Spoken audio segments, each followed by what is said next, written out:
Let's get Kraetzer for CBSI Services Talking Business, another edition of our Talking Business interview series where we talk with leaders in the fields of banking, insurance, customer service, digital marketing, business education, and all to highlight the great work done by our team at CBSI, based in Harrison, New York. We provide insurance-based benefits to the consumer credit card industry and the payments industry.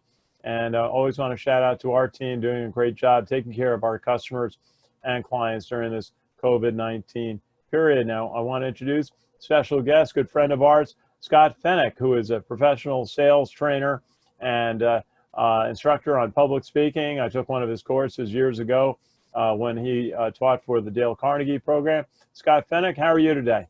Ken, doing well. And Scott, I think of you often with things that you've helped me with in public speaking, and it's really, I think, helped grow my career in both in the radio show I do and in our coverage of veterans, and then also our business coverage. And tell us a little bit, how did you get involved with training for public speaking? So, like so many people that you and I know, I started off in sales, and I used to work for a small company called Scott Paper, and which is now a subset of Kimberly-Clark, but at that time it was a standalone, and I was Scott from Scott, as they say. And one of the things that they did was they sent people to training programs. So they sent us to the Xerox sales training program. They sent us to the Dale Carnegie program. And I became enamored by the Dale Carnegie program. I thought it was the relationship basis, the relationship concept. It was very early in that kind of thought process in sales. It was kind of an offshoot of the old NCR training and IBM training. And I embraced it and started assisting the trainers at the Dale Carnegie course and fell in love with it and got certified with it. And I've been involved with that organization for 30 plus years as a trainer and an assistant trainer in both their, I'm not actually a trainer on their public speaking course. I am a trainer in their sales program and have been forever. I'm also part of their sales workshop training. So I'm involved in that part of their programming. And from that, one day I was selling for another small company called Western Union when I received a call saying, based on some of the training you've done for us in the past, we'd like you to come over and become our VP of sales training. And this was an internet organization. And so that moment changed my career in two ways. One is I stopped being a commission seller, because a trainer is nothing if not a seller, right? Selling ideas. But it also brought me into the digital space. And I've been in the digital space since '99 and a full-time sales trainer and in the corporate development space since then. Well, you've done a lot of things and really things that have helped me. I always think of the Dale Carnegie teaching thought that to get comfortable in public speaking is preparation and earning the right to speak. When you have to give a speech or something, feeling well prepared, having expertise in what you're talking about. I got a lot out of that program, and I really enjoyed that. What were some of the highlights of the Dale Carnegie program that you think of?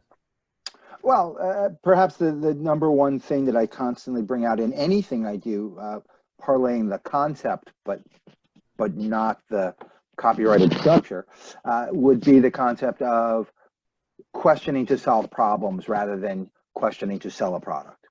So listening to learn rather than listening to respond, to me, is not only something that was essential for that program, but carried over into any program going forward. So that would be one. And the other was to not put something in front of somebody that wasn't of value to that person. So those would be two prime things that I would consider to be very important, particularly in today's environment, as we are in a new normal, per se. We can't pitch, we can't sell the way we used to. And what we need to understand is what our clients and prospects are going through, and that's listening to learn. And then from that, we can propose solutions that help them achieve their goals rather than proposing solutions that help us achieve our quota. Well, you certainly have been a very effective sales trainer. Now, tell us a little bit about what the last 4 months have been like for you since the world changed so much about about March 10th or 12th, uh, as so many people had to start working at home, businesses were shut down, Yep. and so many new communication methods were having to be introduced and learned to do on the fly. So I'm blessed. I work for currently work for a major corporation, and that corporation has made it a point to treat all of their employees incredibly fairly and very positively. But like everyone else, or yet like everyone else, I'm working from home. And this is actually the nicest environment anyone ever sees me in. I tend to work in my basement. And, you know, my basement is dark, dank, and a little stinky. And I'm known as the man in the basement. So when I'm doing my trainings or whatever for the organization, there's usually a picture of a big water pipe over my head and a series of boxes and old trophies from my high school days. So that environment has changed. I remember going into the city. I used to take a 6:40 train in, and I would get into the city at around 7:20. And I remember getting off the train, and I can't remember the exact date, but as I got off the train, I got that bing on my phone, you know, that says, "Hey, dude, you have a message." And I read the message, and the message says, "Boy, I hope I didn't catch you too late, but no one's coming into the office anymore. We're not having people come into the office anymore." So I proceeded to turn around, go down the stairs, Wow. get back on the train, and I've been here ever since. So had to learn to adjust, to adapt. The social, you know, aspect is a different world.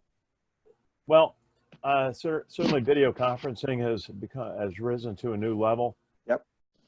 We heard something like 380% increase in digital traffic. But I had to learn to use Zoom in the first couple of weeks and found it very easy to use. What have been some of the keys you found in using video conferencing to communicate with colleagues in your company and customers? So we use a number of different products, and you need to be aware of the pluses and minuses of each product. So there's different flexibilities in each varying broadcast system. So I use WebEx a lot as it can handle vast crowds and it can handle them quite effectively. So too can Zoom. And we, as a corporation, are equally amenable to using either. We also use a number of other products, High Five, Blue Jeans, et cetera, and so forth, Adobe. But our prime are WebEx and Zoom. We also use Microsoft Teams, and we use Slack. So when we're doing smaller groups and one-on-one conversations, so we would generally use Slack internally just because we can track our messaging and see those conference calls in there. But we can also use that Slack type concept with Teams to people who aren't part of our organization. So we can have those same kind of conversations one-to-one with a team call rather than a Slack call. So the goal is you need to be prepared. You need to understand that you're going to catch people in places where distractions can occur. I mean, again, I'm in my house. My daughter's here with me. My wife could come home from work at any time. My other daughter could come. My dog could start barking. I could suddenly have a power glitch. All sorts of different things can occur. So keys to working at home is finding a place that you're comfortable. I'm actually very comfortable working in the basement. I have no problem with that. I just didn't think it would be good for your interview. In addition to that, make sure you have resources handy. But other keys are this, is you need to be really cautious about not overworking yourself. You need to take conscious breaks, because this is a great opportunity for your brain to fry, Ken. When you're working at home, when do you escape? And you need to escape. You know, I'm not recommending that, you know, everyone break at 5 o'clock and have a martini. But what I'm saying is you shouldn't really alter your work patterns in terms of timing and dedication just because you're now at home. You should actually consider yourself in a place where you can take feasible breaks. You should take a lunch break. You should end at a reasonable hour. You should start at a reasonable hour. You should never roll out of bed in your pajamas. And my suggestion is you never know when you're going to stand up. So don't just wear a shirt, wear an acceptable pair of pants also. That's true. And talking with Scott Fennick, Scott, tell us a little bit about, doing a video conference, there can be different types of protocol. Usually you have a moderator who sets it up, and then you have various, you have an agenda, and you have people who are going to speak, and then you have people can raise their hand to offer a comment. What are some of the protocol that you find works on a video conference? So video conference is a broad conversation, actually, Ken, when you think about it. So the number one thing is no video conference when you're actually talking about a planned event should be run without rehearsal. So there are a few things that are personal pet peeves. There's nothing that irks me more than someone sitting there going, Ken, can you change the slide? Ken, next slide. Ken, would you move the slide? The presentation, if it involves any kind of visual, should be rehearsed, and there should be verbal cues so that the slides move naturally and it seems as if this was a strategic event rather than a spontaneous thing that's had no execution whatsoever. In addition to that, there should be clear-cut roles of the individuals and what their jobs are during this conference, so that if there are experts in certain areas, they should be given first right to respond to questions that fall within their areas. You don't want people speaking over each other because video conferences create gaps in sound. So if you and I tried to speak right now at the same time, your audience would not get a good audio experience. The audible impact would almost be an echo or a reverberation. Let me rephrase that, a reverberation rather than a distinct answer that they're looking for. It's also generally considered appropriate that a discussion as to appearance should be had before the event. Everyone should be on the same page as how they look. Now, I tend to work in the digital space, so despite the fact I'm wearing a button-down collar today, I did that in deference to you, and your audience. It could very well be a series of T-shirts, but as long as there's some form of uniformity, as long as there's no one outshining the other, then you have less distraction from the event. So a video conference, the key is to focus on content, to make sure that there are minimized distractions from the content itself, and you do that by rehearsal, strategy, and role assignment. Very good. I've had a couple of situations where guests asked, well, should they wear a tie, a jacket, or so? But it's been interesting on that, what the dress is, what the backgrounds are for video conferences and interviews. Now, I should have gone with the basement. Tell us a little bit about now. It's been very tough on the conference industry. We're looking at a lot of question marks for the fall. Now, if an organization is looking at moving their conference to online, what are some of the considerations in that? It's one thing to do like a 45-minute session online on video conferencing. It's another thing to change a full day of programming. So some of the considerations, and so it's interesting, Ken, planning for conferences going forward and planning for virtual versus face-to-face, it's kind of like playing catch with a balloon on a windy day, right? You think you know what your strategy is, what your plan is. You see the balloon coming right at you, and then a gust comes and drives it away, right? And so now you've got to adjust and adapt. And when you're talking about creating trade events, where you've got multiple events going in the space of a day or days, how do you keep people engaged? How do you keep people coming back? And again, it's a question of strategy and planning, having a proper agenda, but also offering opportunity. So in a recent conversation that you had with Mark Ricard of Ricard Squared, he'd mentioned that he had been on a show and they actually had a virtual exhibit hall where you could go and you could leave the content arena and you could go and meet with people who were appropriate for your business and have a virtual conversation, a virtual pitch.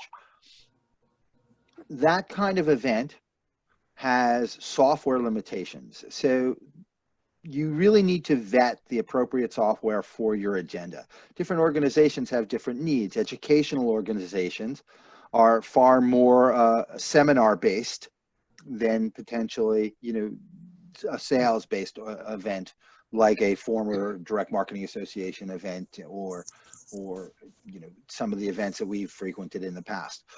I know the financial market has a number of events and things to that effect. The credit arena has a number of events. The agenda should be vetted in advance. The speakers should be draws.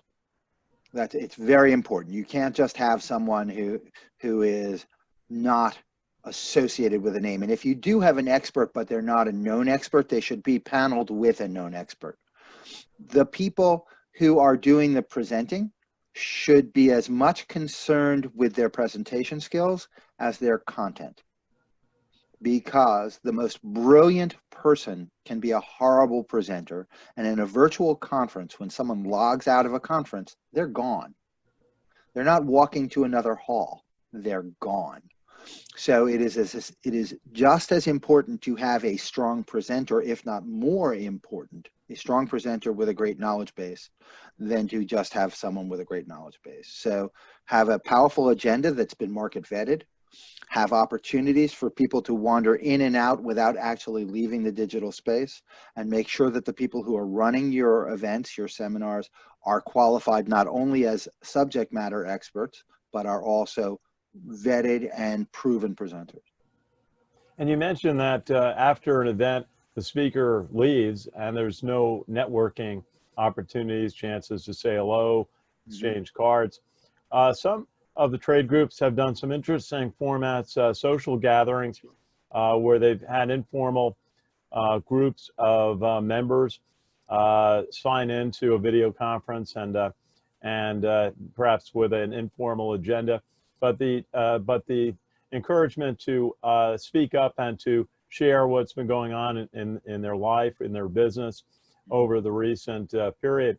And I found those have been very enjoyable to participate in, and met a few people that we've reached out to. What are some of the ways that you can build the networking, the social interaction aspects of a conference into an online platform? So there's a number of ways to create that kind of social impact in a business setting.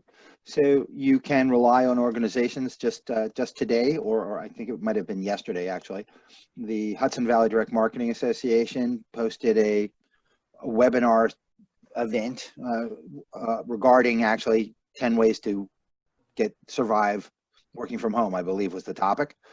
In addition to that, the Direct Marketing Club of New York has been doing a number of events. I work with a number of sales enablement organizations where they have communications in such a way where, in effect, they're set up as happy hours, except it's bring your own booze, right? So everyone is actually expected to have a glass of something. No one knows if it's vodka or seltzer, so who cares, right? But then what they do is, some of the most successful ones I've seen work with software much like Zoom, where you can break people out in rooms. And so you'll be in a networking function. The organization or the host will pose a question, send people out to rooms, appoint people to report on the rooms. Everyone is sitting there eating chips and putting back a seltzer and having a conversation. And we're learning, we're socializing, we're having an enjoyable time. And in some ways, we're actually engaging better in these events because those rooms are forced. So, I mean, how many times have you sat in a networking event and said, I really want to talk to that person, but you never had an opportunity? And through these forced digital networking events, you're being placed in rooms with people you might never have walked up to or approached or had an opportunity to, due to their popularity, due to the insulation that they build around themselves. So I've actually seen greater opportunities to network and grow in these virtual networking functions than actually in the face-to-face events that would take place in a Yale club or a hotel bar or even a pub. It's been very, very powerful, I think, and I've learned a great deal from these social networking events. Well, certainly everyone's learning how to effectively use video conferencing, and webinars have been very effective I'm actually participating in one with the Direct Marketing Club of New York coming up soon, talk on AI. And one of the areas I wanted to ask you about is the switch to online learning that so many schools, colleges, and professional business training organizations have had to move to on the fly in March this year and continue. I think there's been an evaluation period going on now about what worked, what didn't work, how can you improve that?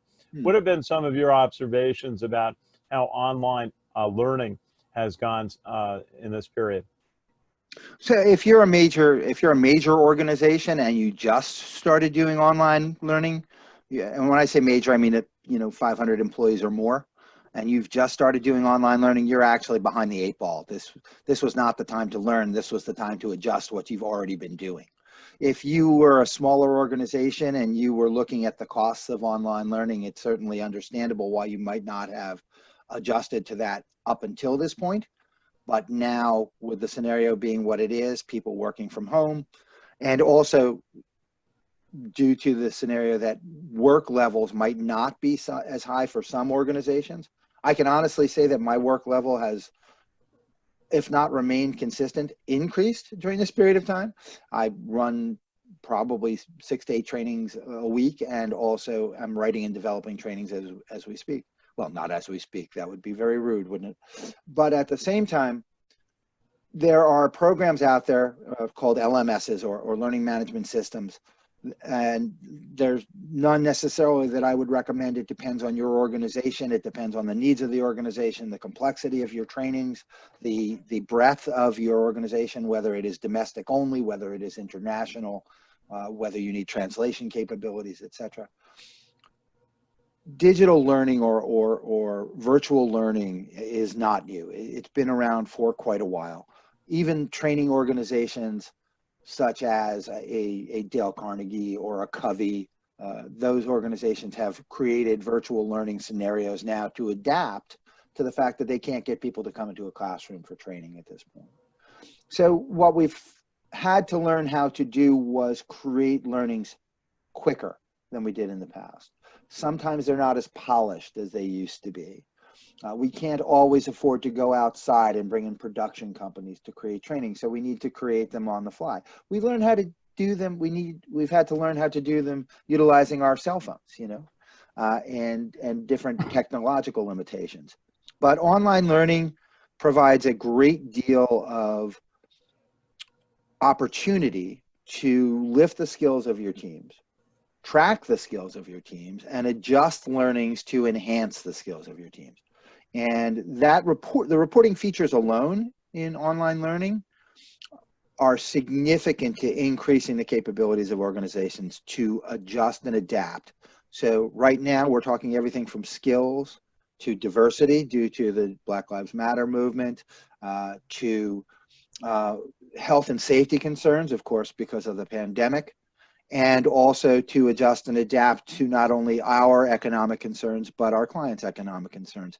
So lots of things, very powerful, very dynamic, and I believe you will see more and more face-to-face training moving to online, metered, monitored, and audited trainings. I agree. I think for specialty education, it can be very effective, and you can reach people on a very wide geographic basis. Can I do a quick shout out, Ken? So just based on that question alone, I can tell you that, first of all, there is no question that our first responders are people that deserve our appreciation. Our doctors and health staff deserve appreciation. But I'd like to throw a big shout out to our teachers. Our teachers have suddenly had to keep the education level up of their students in new and unexplored ways.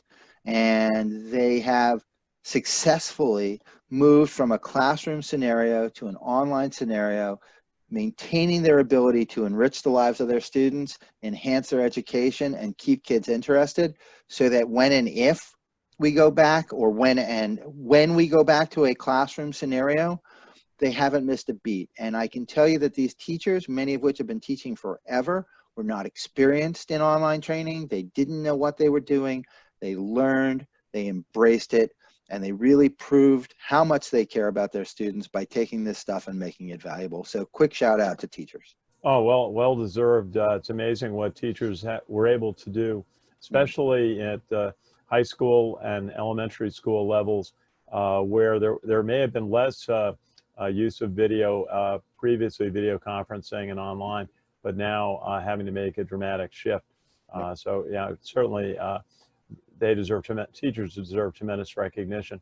Now, Scott, you mentioned, kind of the change in communication strategy and things that have happened from the initial really pulling of advertising in March to trying to then react to the new situation by businesses to stay in touch with customers, small businesses trying to keep up, to describing the services they were able to do, and now trying to go into the reopening period where different levels of service have been able to be provided by companies.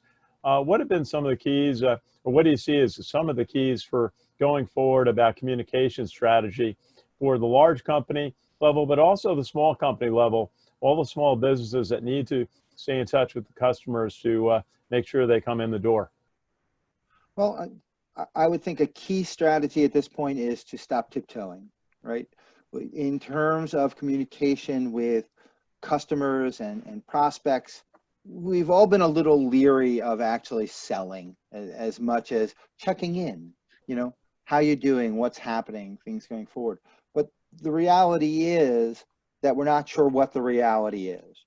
But eventually, we're going to come back to some form of normal. And so Ken, I don't know if you do your shopping or someone else in your family does shopping for you, but if you walk through the aisles and the product that you normally buy isn't there, you buy something else.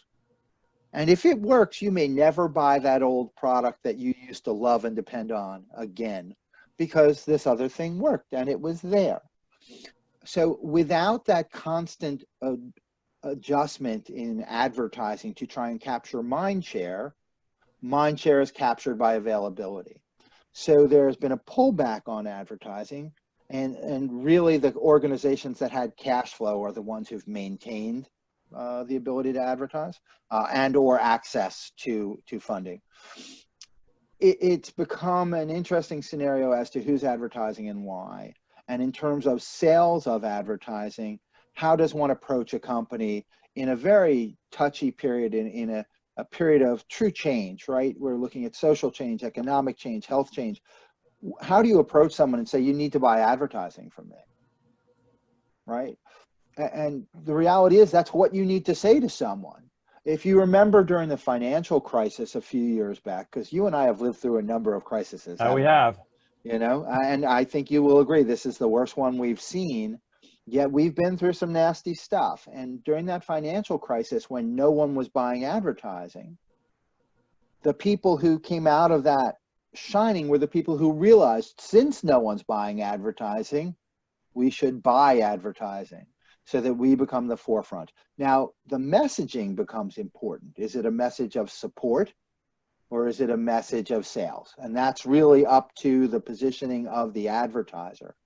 But as a representative of an organization that sells direct mail advertising, sells digital advertising, sells print advertising, even outdoor advertising, anyone who is selling that has to help the advertisers understand that the consumption of media is not only not erased, but in many ways, particularly in the digital space, has leapt to higher levels. And whether people are buying your type of item now or not, they probably will eventually. And without maintaining mind share, you're going to fall off to the people who do. So I think up to now, I think we've done a real nice job of being supportive of our clients. And I don't mean my organization, I mean the world at large, right? I think sellers have been reluctant to sell. They felt that this was a tough time to approach someone and say, I need you to spend with me because I'm going to help you achieve goals. I think we need to start reminding advertisers that if they're not in the forefront, they're in the background. And if they're in the background, they're not the person people spend money on when the time comes. So I think it's the messaging now is start selling. start selling, but helping people achieve their goals. Don't sell your product, sell solutions to them achieving their goals. Well, we certainly noticed the companies that really hustled during the period. I can think of a couple of restaurants that really were very enthusiastic about promoting their takeout service, and were very engaging when you would visit their restaurant. You remember that, and I noticed one restaurant in White Plains in particular has got a big crowd every night for their outdoor dining now, and it's good to see. Scott Fennick, you've had a terrific career in sales training and public speaking instruction, going back to great work you did at Dale Carnegie, and you helped me out when I was starting doing some sales work. And so I just want to ask you, do you have a final thought for us today? Sure. My final thought, simply put, is keep moving forward. Don't be weighed down by the distractions. There's so many distractions now. You know, you can, since we're working from home, do you turn on a news channel and spend hours in front of it? Do you get depressed listening to things going on? The reality is that you need to keep moving forward. If you don't move forward, if you don't continue to learn and adapt and adjust, as we come out of this whole thing, you're going to be left behind. Stay positive, stay happy, stay in touch with your friends, do what it takes to keep a positive attitude. That's easier said than done, but find that thing you embrace. Find a great podcast that you love. Find a good series, but not just mindless stuff. But by the way, some mindless stuff isn't bad now and then too. So have fun, continue to grow, and you know, we'll all get through this. We'll get through it together. And Ken, you and I won't be talking virtual networking. We'll be talking across from each other in a room soon.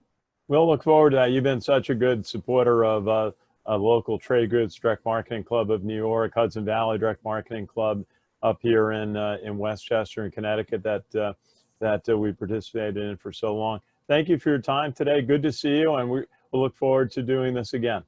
Thanks, Ken. Appreciate the opportunity to chat. Our pleasure. Scott Fennick, professional sales trainer and public speaking instructor extraordinaire.